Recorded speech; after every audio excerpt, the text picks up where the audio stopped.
You wouldn't think much could go wrong with a cemetery, but Richard St. Clair's experience proves things can go wrong.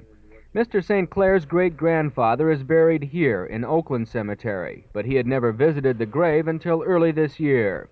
When he went to the grave, he found that someone else had been buried on top of his grandfather. He checked with the manager and found the plot had been sold twice. A previous owner of the cemetery had erased the burial records and used burial plots more than once. It's upset our family in that we now go out there and there's no trace of our great-grandfather being there. And if you want to put another stone there, there's conflict with the other family. They have the same amount of access.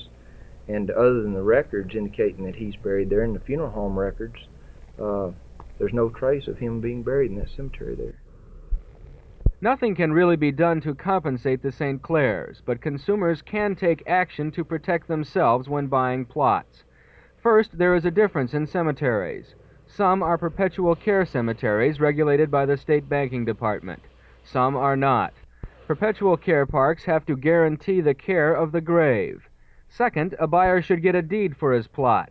It should then be recorded. Well, normally, it's just a matter of going down to the county clerk's office, in this case Dallas County, and paying a small filing fee and actually filing it with the county clerk.